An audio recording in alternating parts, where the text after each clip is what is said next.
Well, yeah, everyone, welcome back to our page. We're doing another video walking around the streets of modern day Christchurch and comparing it to olden day Christchurch in regards to Christchurch's old clubs, pubs, bars and taverns. So I'm just here on Colombo Street, so that's the bus exchange. Intex behind me is of course Ballantyne's, because Ballantyne's has been around since 1914 or 09 or something like that. So that's is the benchmark around here. And of course you've got that little wee walking crossing up top there that's been around for a while too, so is that building. But I'm going to start here today because that was a nightclub for 90s, pretty much most of the 2000s. I don't think it was open.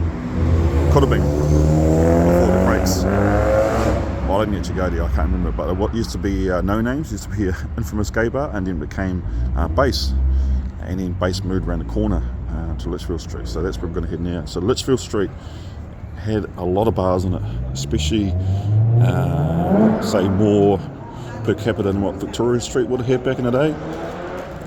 Would have sat behind like Manchester and this chop obviously, but it had a lot of bars. So just over here where that Intex sign is, just to the right of it, that was I Spy, which was a very, very infamous late night dance club bar, if you get my drift. A bit of nose candy would have been consumed there in the, that was 2000s. Then it shut down. It was a jazz bar near too, and there was a bar, had my video there actually, called the Thirsty Hopper, or the Thirsty Grasshopper, something like that. It's also an Italian restaurant on top there, but that's the Intex now. That space below is actually empty bars. It was Cleaver & Co, and it's been the One Shot esports bar. So whether or not they can fill that space, I'm not too sure.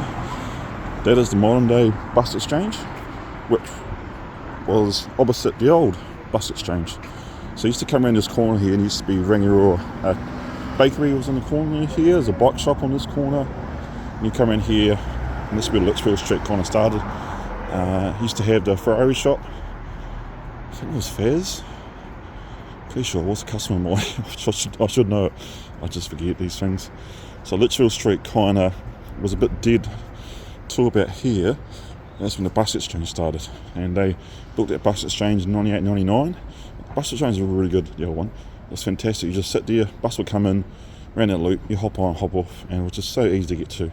They still had buses on Colombo Street going past, but the bus exchange was so good back then.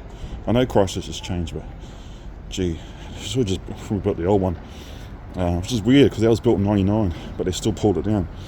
What do I know? Now this is where the bars start popping up. You had the old gay bar, which is around about there. It was next to Dan's. Dan's was top of the stairs. Dan's wasn't open come Craig's time. It was just old and grotty and run down. And Cody's and All Bar One probably took their customers away from them a little bit. R&B bars, were urban bars in Christchurch, haven't really had a strong foothold. They tend to attract the wrong kind of people, which gives the place a bad name. But anyway, Ministry was here. Of course, Ministry had the cruise bar in it as well. There was also a little bar at the bottom there. That was a cool little bar. That was a late license bar.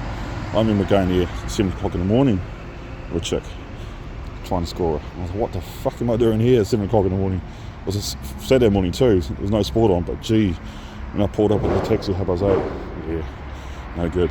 On this side, there's heaps of shops like they are now. There's Boots and all in there, and there used to be a little Louis kind of plaza. Used to go through the other shops, and the alleyways used to go through here as well, which was a bit of a shortcut to get back into Cashel Street, which means you can go to Shooters, you can go to the Strip, you can go to KFC. So that was around about here too, but now it's just one big retail complex. So this building's still here. Moo Restaurant and Bar was there. That was a real popular steakhouse. That was doing happy hours at 10 o'clock on Saturday night, right up to the Quakes.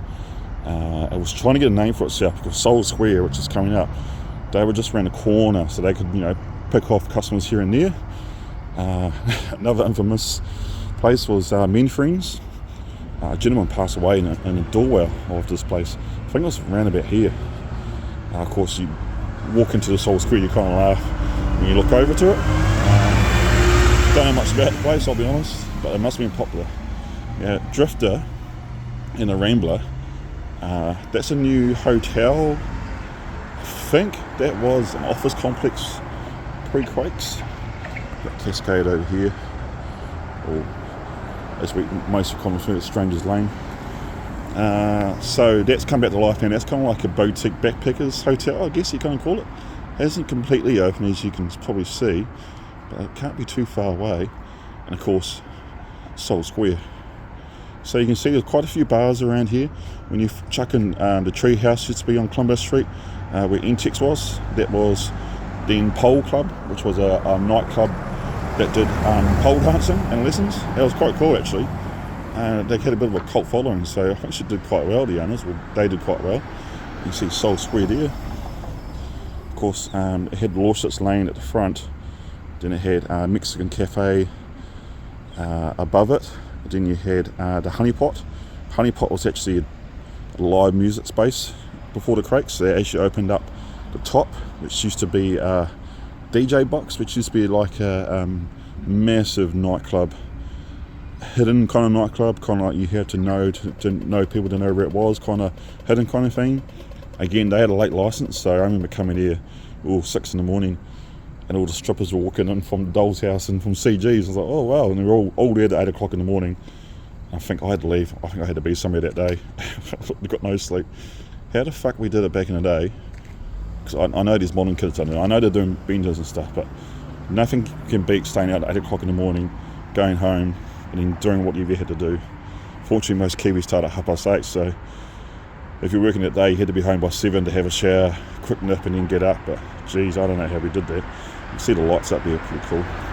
And then in the corner was Ruben Blades, and then on this corner was Excelsior, and then you went into Poplar Lane. So there's a few bars around here. This was a late night cafe as well, a coffee shop, Java. There's actually nothing down here apart from NOS shops back in the day. There's a couple of NOS shops down here. Cosmic Corner was down here. Cosmic Corner should probably, yes, I think the Cosmic Corner is now at Riverside Market Corner. It's different Cosmic Corner these days. Back then, you used to have the old petrol station window. You can knock on it. They open up the chute and you put your card in. They close it and then you can buy whatever. NOS, edibles and stuff, which were legal back then. Legal highs. Crazy times, man. Not too sure legal highs were good or bad. I never actually took them, but yeah. Dainty Inn is now back out at the bottom of Pink Lady, and that's going to be retail and Auckland complex. So you can see Lichfield Street is quite important in terms of the grander scale thing because it leads you everywhere. So when you got High Street, Castle Street here, you got Lichfield Street. Mostly because it had Soul Square. Soul Square became the number 2 destination. You could even say number 1 outside the terrace. Hit and miss, I guess. You could say some weekends the terrace was good, some weekends Soul Square was good. Soul Square had a lot going for it, but be interesting once it reopens, see how they can get the vibe. They really do need a late license. They need a 4 or 5 o'clock license before they work, because those bars won't get the foodies, and especially we got just over there in Salt District, you got Little High, and you got Riverside down here. So whether or not they can make that work, I wouldn't be going to Soul Square in the day for food. I'll put it like that. I'll be mostly going there at night times. So they've got to make their money in restaurants and bar taking. So we'll see how that goes. So that's a little bit trip. Probably do Victoria Street next time, but thought we'd do Lichfield Street.